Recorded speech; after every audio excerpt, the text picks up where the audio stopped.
It looks like it's streaming. But does this guy see that it's streaming? Oh! Oh! It went live. Oh, I think it went live. Oh, I think it went live. Oh, it went live. Okay, hey, the stream's there. Hey. Hey. Hey there, welcome to the live stream. Alright, welcome back to the MineCraftDad66 channel. Here we are. We're live. Random stuff. Excuse me. Alright, let's go check this out here. So I don't know what I'm going to do for this live stream, but it's going to walk around the world here in the MC world here. Let's see what we have. Now what we have is this is our normal home base that I've had for a while, but this weird building over here, gosh, it has no windows in it. Isn't that kind of like spooky, like it's got no windows in it at all? What the heck is up with that? Well, I built it, and what this building is going to be, let's see. Here, let me put a sign on it. See what this building's going to be. Do I have some signs over here? I don't know if I do or not. Ooh. Yes, I do. Good. All right. Let's see.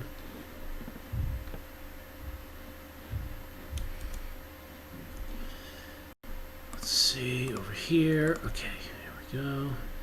So this is going to be our Museum of Art. Is that how you spell museum? I don't think that's how you spell it.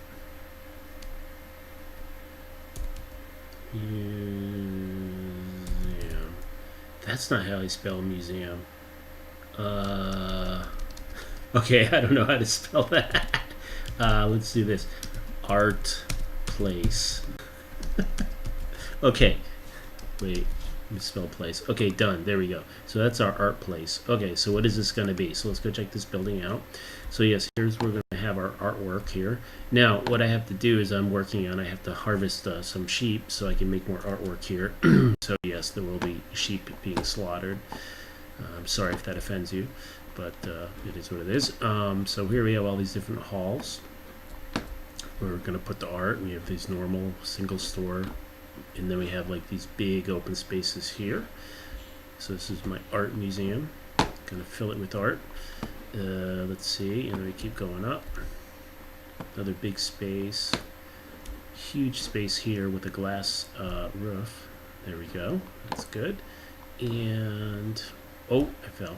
Ooh, that hurt. I should put a railing up on this thing. What the heck? Oh, I fell again. Oh, you know why? Because it's lagging, that's why. So here we go. Yeah, so I think, okay, here we go. So we get up on the roof. We have a nice view up here. I'm almost to the cloud level. I could go up a little bit higher, and I may actually go up higher, but right now this is kind of what I'm doing.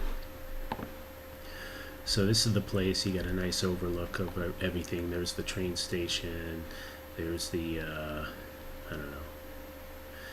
There's the lake, everything, and then here's our, on this side is our, that's our portal down to bedrock there, and so that's it there. Okay, so let's see. What I think I'm going to do is I'm going to change the mode a little bit here. I'm going to go into normal mode. Let's see what happens. Okay, so we're going to go, let's see, I have a sword that has some good stuff. Let's see, reasonable. Let's see. So my sword has sharpness 4, so that's reasonable. And then I have a bow with flame on it, and then I have 57 arrows. So I think that's workable. Okay, so let's see if I can survive this night. Okay, let's see what's going on here. All right. Oh, there's a spider. Let's see. Oh, look at that. Look at that. Do you think I can hit him? I don't know. Can I hit him? Oh, I'm zeroing in. See how I'm correcting? Whew.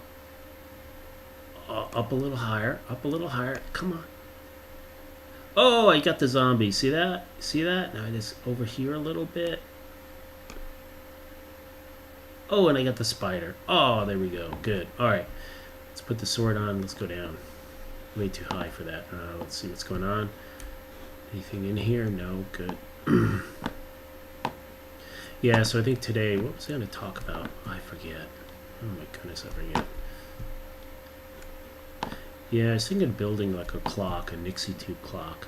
Those are kind of cool. Nixie tubes are these really old tubes that kind of have this glowing element. So they would have like the number. It's like a piece of metal, and it would be shaped like a 2 or a 1, 2, 3, 4, 5. You know, and then you just pick the particular one that you want to glow. But of course, it's you know, Nixie tubes are kind of, it's tube, it's old technology, so it's like kind of high voltage stuff. So I'm thinking I'm gonna a Nixie tube clock. I think I'm gonna make one of those, and I have a certain idea about that, what I'm gonna do. But I think the thing, you know, it's kind of interesting. I have an idea about that. I'm not sure. Uh oh, boom. Oh, bastard, son of a gun.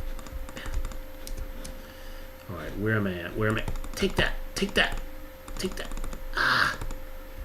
Oh man, look at, he put a hole. Stupid creeper put a hole in my ground.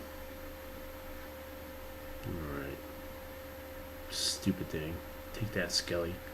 Alright, I want creepers so I can get some dynamite, but I gotta get them just right. Ugh! Take that. I don't want to blow holes in the ground. Okay, thank you. And yes, gunpowder. Good. Alright. And yeah, so I guess I'm getting kind of older, and I'm starting to realize that I really don't have time anymore. Don't have much time, you know? It's kind of like you have to figure out, I guess, what, you know, what you want to accomplish with what's left of your life. I was looking this up, and I was like, hey, what is the average lifespan of a person in, you know, I live in the States, so the United States, and it's about 70 years. For a male. Well, it might be like 69 point something for a male and 70 for women. Women always last longer. Don't know why that is, but they do. And yeah, so I was kind of thinking about that. I need something to remind me that I only have a short amount of time on this planet, and if I want to get anything accomplished, I need to keep working at it. Stop wasting time. But of course, this is a huge waste of time, but it sort of is. But what I try to do is I try to talk about, at least get all this stuff out of my head that I'm thinking about, and put it out there so people can laugh at it. That's really the purpose. That's the purpose of it. So, and then maybe in the scheme of things, it would be positive for some people anyways. But, you know, we'll see. I think what I'm going to do right now is I'm going to go to peaceful mode, because why not? And yeah, so, you know, it's interesting. Like, you can make a Nixie tube clock, and then you could program it different ways. And so I'm thinking to make one that I can program to different things. And so kind of would be the same as a normal Nixie tube clock. It'll have that mode, but the other mode that I think we'll have is have a countdown timer. And what this countdown timer will do is just basically allow you to count down to a particular event. And of course, the first event I'm thinking about is 70 whatever years old, when I'll statistically anyways probably be dead. So just to kind of remind myself to, like, hey, you know, get off your ass and start doing something. You don't have much time left. So I think it's one thing that, like, we kind of lose sight of in our current culture. You know, in our current culture, the way things are is we just don't like to deal with death, right? We just don't like to think about it. We just ignore it, right? And, you know, and it's interesting because as you get, like, you know, you get around older, like my father's getting, you know, on in many years, and he's kind of going into a, you know, assisted living type place because he really needs help. And, you know, you get to a certain age and you kind of realize you only have so much time. It's just, there's this, you know, there's like, you know, all the technology and all that stuff. It can't really extend our lives very much. I mean, it extends it a little bit, but in the big picture is like, yeah, there's no way, you know, you're still going to die. We're all going to die. This is what it is. And I guess it's, you know, like if you looked at it and said, well, is that a bad thing? Like, you know, like there's this guy, Aubrey, this Dr. Aubrey, this guy, I don't know, Aubrey, whatever, what his name is, but you can check him out. He's got like TEDx videos on like how to, you know, he's working on extending life. You know, his thing is like, we have an epidemic of people dying every year from old age. It's kind of something to that effect. And so he's a really character of a guy. but he's he's doing all this research. I think a PhD guy, I think, and he does all this research on trying to survive, like how can we make humans live longer. And he does a lot of research on this, and it's like reversing the effects of aging. And it's kind of interesting because you have these things in your genes, these telomeres and stuff like that. And basically it's sort of like some of your genes, like I mean, it's like your cells have certain like limits to the number of times these telomeres, these sections of the of the genes, basically get shorter and shorter to the point where they're not going to replicate anymore. So there's almost like in certain cells, and I don't know the whole deal. So you can research it yourself if you're interested in that. I would recommend that you research it yourself from because there is a lot of information out there. But generally, there's this like the cells have this telomeres, and every time they replicate, it gets shorter to a point where it's there's no more there, right? And when it gets to that point, it's just not going to replicate anymore. And that's why, like when you look at your skin and you get old and your skin gets crepey and all this stuff. Well, part of it is you have certain cells that aren't, the collagen, all that stuff. These cells that make it are just not really replicating anymore. So that's kind of just how it works. But yeah, so it's kind of interesting. So I'm trying to figure out what to do because I need to figure out some things here, and time is short, I think. And the thing is, it like in our culture, it shouldn't be a negative thing, right? It shouldn't be negative. It's like, because if you looked at it, so like if this guy is for example successful keeping people to live forever, then it would be kind of would that be a good thing or would that be a bad thing? Well, it would be a bad thing in my mind. And so the question is, well, why? Because like at the end of the day, things would never change, right? If you had people around with the way they were thinking from 200 years ago, even though some of them would adapt and change their thinking to a certain extent, they really could only change so much. And you can imagine how stagnant our entire society would be if we just had people that were living 200-300 years old. It wouldn't be like the hobbits and stuff. Like, what is it, like the hobbits live 100 years, or like Yoda in Star Wars, what does he live, like 900 years? Like, it's like there's like this appeal to that, but the reality is no. It would be really bad, right? Because you'd basically have all these old people with old ways of thinking, and society would not move forward at all. And now you could say, I guess the other hand, you could say, well, what if we have everything figured out, and we're not really advancing? Well, maybe, but it would be pretty crowded. I mean, you're talking about like it would be pretty crowded, if people were dying. So it just couldn't be that way. I mean, it's like you look at these things, you look at some of these things, and you're like, well, it couldn't be. It's almost like it couldn't be any other way. I mean, maybe it could, but like it's sort of just nature's got it figured out. Like, no, you really couldn't have things living forever. You just couldn't have it. You just couldn't have it. And as humans, we're going to make a go at it. That's for sure. But we'll make a go at it, extending our lives as much as we can. I mean, we already have to a large extent, and it's like, it's weird. It's like, I don't know, for people that work in hospitals with the aging and stuff, it must be different. I know that it seems like people are like, it's very different because like when you work in that, you kind of realize, well, people just have a certain amount of time, and it's like there's at a certain point, there's nothing more you can do. Your time is up, right? And it was kind of interesting because when my mom passed away, we were there. A bunch of the family was there, and we had to make the decision to pull a plug. And it was like, kind of like, it was a very hard decision, but it was like kind of nothing really more that we could do. And the doctor's talking to us, and it was kind of interesting because I think we were all crying and stuff, but it was interesting that there was this really young nurse there too, and the poor woman, she's like young in her 20s, a nurse, and you can just imagine like, oh, you want to be a nurse and you want to help people, and all that's 100% true, right? 100% true.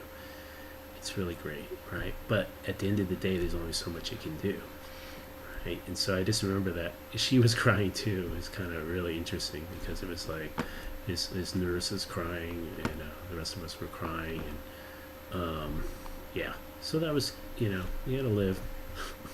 I don't know anything. But so, yeah. So the thing is, it's like it'd just be nice to remember that. It's like, hey, you don't have forever. It's like, so if I'm sitting there thinking, oh, I'd like to do this, I'd like to do that, well, I better get off my butt and start doing it. Well, so that's it for that topic, that train of thought. Let's go into some other train of thought. Let's see. Let me just check on my stream here to see if it's actually still there. It's still there. Stream's bitrate is very low. Yeah, my computer's not really good at streaming, so that's the way it is. Yeah, so in my Minecraft world over here, I have set up storage for all the different pieces, the redstone, granite. I just kind of label everything, kind of put stuff there. I have a new train track over here, and what this train track thingamajigger is doing is going all the way over here. So let's see. Let's go take a train ride. Ooh, am I full? Raw pork chop. Yes, I want to make art, so to do that I have to get wool. To get wool I have to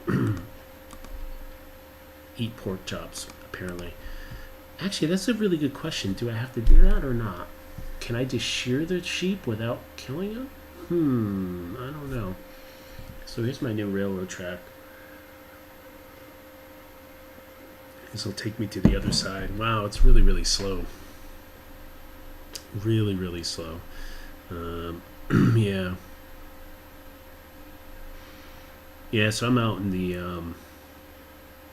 Southern California area, and we finally had some rain. It's kind of good to have some rain. Feels a little, I don't know, just it's always too sunny all the time and crap, so it's nice to have some rain once in a while. But it's interesting, I noticed like on the overpasses, so like if you go downtown and then it come up like a little south of downtown, which is like just below like Imperial Beach, that area. Well, not that far down, but just south. It's sort of like the East Bay. There's like Barrio Logan in that area. So if you kind of come north on the 5, you see like these overpasses. Like I noticed that they had some, tents up there, homeless tents. And like I've been noticing like every week I take my, son for a ride. And I noticed like it's getting worse. It's like you have these overpasses that like a mile long going over the freeway, right? So they're going, excuse me. Yeah, so they're going over the freeway, and it's it's just every week there's like more and more tents up there. So I don't know. It's just kind of like there's just a lot of people struggling out there. So I don't know what to do. I don't know what we can do about it. It's kind of like, what do you do with? How do you help homelessness? It's like this thing where it's like, oh, if you're in government, you're like, well, we got to open homeless shelters, we got to make affordable housing. Well, okay, how do you make affordable housing? Well, let's see, we raise taxes and the fees for builders to build homes so that we get that money that we can use to build affordable housing.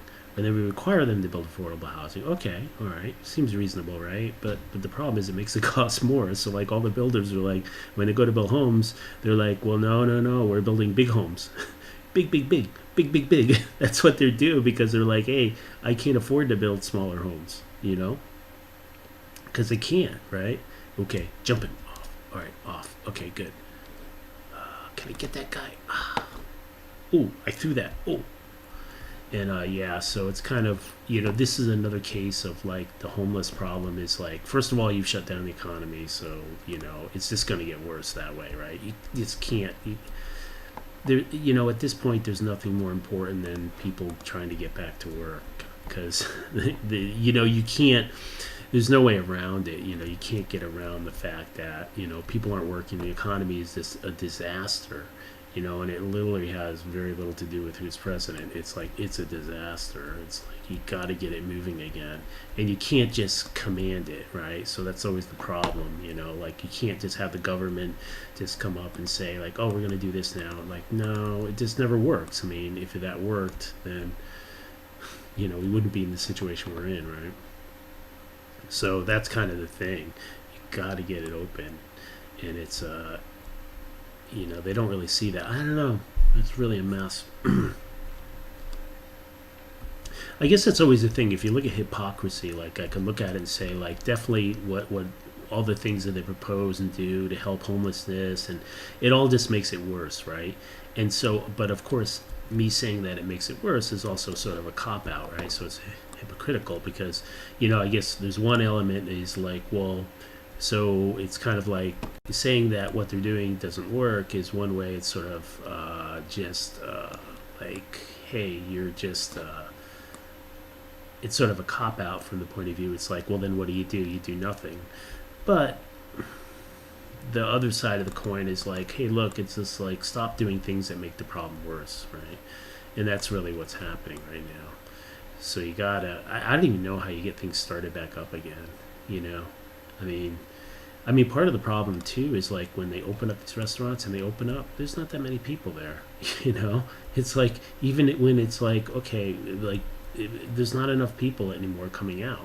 People are now just so used to being inside all the time. I don't know. It's a weird thing. I think that it's kind of interesting because I haven't heard much from like the mental health community, right? I think the mental health community's got to like weigh in on all this, on all the lockdowns and all this stuff. Because think about it, like our society has in many ways is broken down.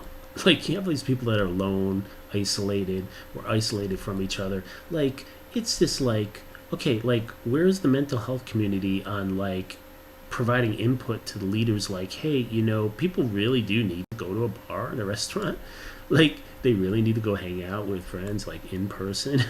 It's like for mental health of people in general, it's like they like really need this. It's not like an optional thing. We're social creatures, so it's kind of interesting because I don't seem to hear much about that from like the mental health community. It's like it's like hey, isn't it kind of important?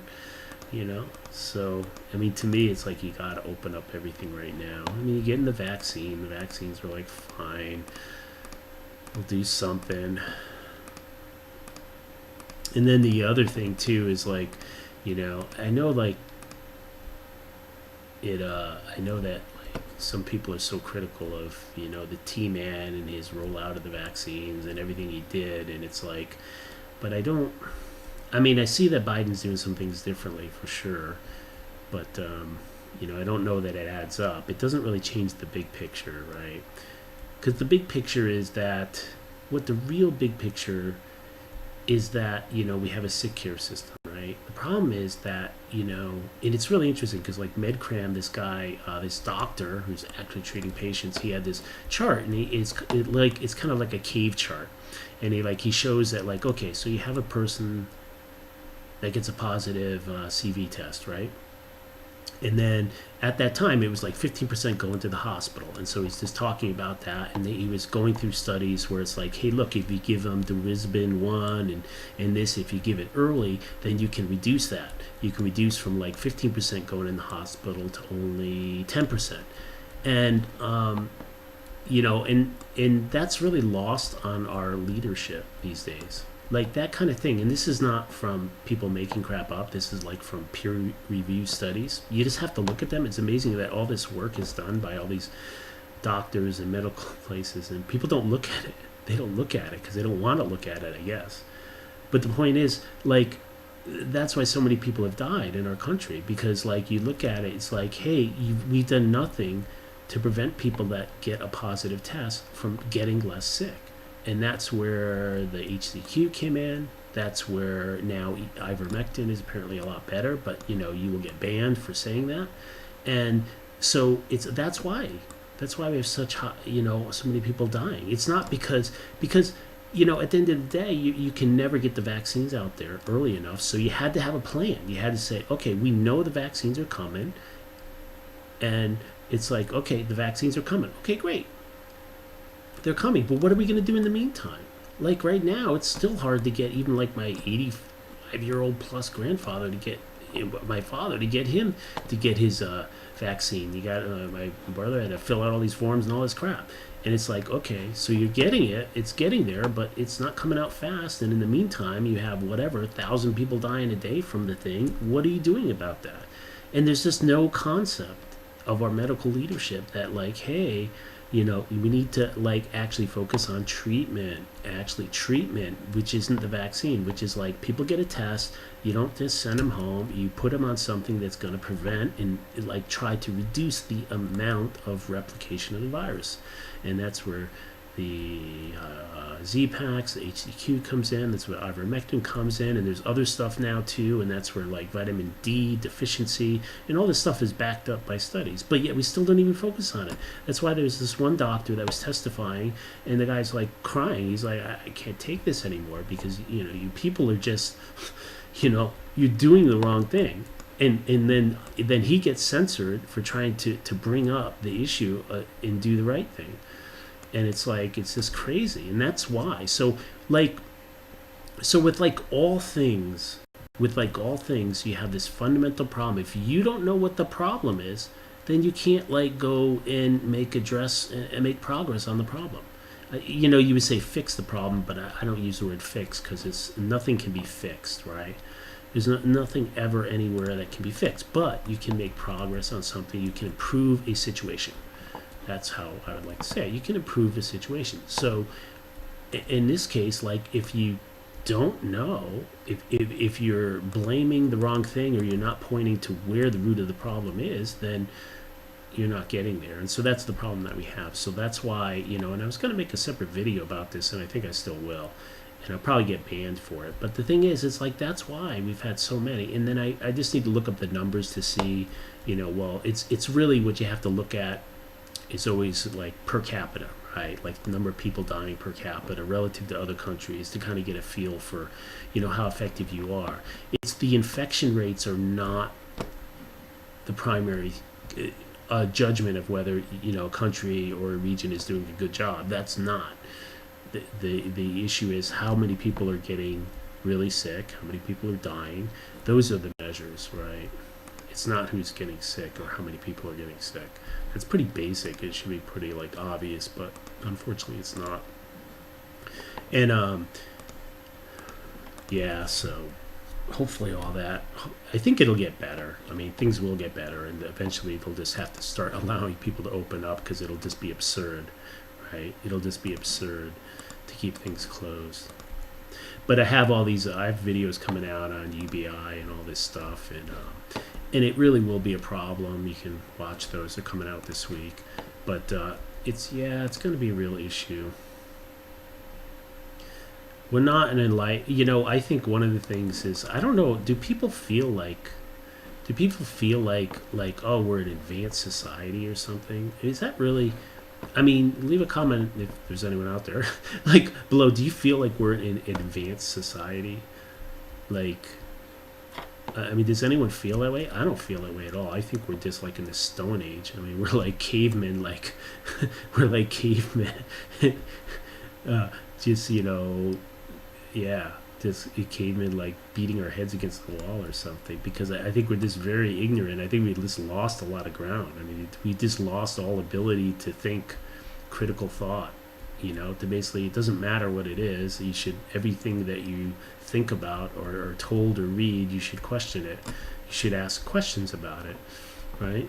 You should be encouraged to do so. But yeah, we're in this environment where it's like, how dare you question what we tell you, and it's wrong and it's bad. It's really bad for society at all. So now here's a case where, like, when you have, like, news sources that are questioning this stuff, like the mainstream media, the CNNs, MSNBCs, the Foxes of the world will be so angry and upset that they're, how dare you question our reporting? We have the integrity. And no, you don't have the integrity. Now, if you had integrity, then you would encourage people questioning you. That's what it's all about, right? That's what real integrity is. Real integrity is like, hey, this is what I'm telling you, and I would encourage you to question it, and I would reveal more, we could discuss it openly. And that's how you increase trust. That's how you increase all these things. So what you've had over the last 4 years or more is you got this situation where there's less transparency on the media across the board, less transparency in the government, less transparency. Like no one wants to discuss it. It's like, no, this is what we told you. And it's all about experts, right? Whoever is deemed to the expert is the authority, and you can't question them. And that's not how it should be. I mean, to be an expert like a Fauci position, it should be a very tough job from the perspective that you should have to go out there and you should have to sort of defend your position all the time. You'd be like, okay, I think when we see data recommending, you should be able to go through the data, go through it a little bit, and simplify it for us dumb people so that we understand, and we can understand. But no, they don't want to do that, so that's how it is. So I think over here, I don't know what I'm going to do with this world here. This one is pretty... This one's okay. This one is okay. What am I doing up there? But yeah, so I think that's it for this live stream. Kind of been a waste of time, but yeah, so maybe I'll do some videos on if I decide to build that countdown clock. I think what I'll do though is, because you know I am like an engineer, a double E kind of guy, so I know electronics and stuff for sure, but the one thing is I don't really know high voltage. So I think given that, you know, these Nixie tubes, I don't know what voltage it is, but I think it's like 400 volts and stuff, and they do need a decent amount of current as well. So they you know, so I think what I'll probably do is, you know, I'll buy a design in the tubes and modify it. But what I'll do is I'll just keep whatever the high voltage stuff is, you know, buy that from someone, because that'll be just that way I don't take a chance on shocking myself. I don't know if any of you guys have been like shocked. Like I've done, you know, a little bit of electrical work with 120. You know, so your normal outlet in the States is 120, and other countries it's, you know, 220 that you'll actually get at the outlet. And so for us in the States it's 120. And man, when you touch that thing and you get a shock, it's like, it's pretty jolting.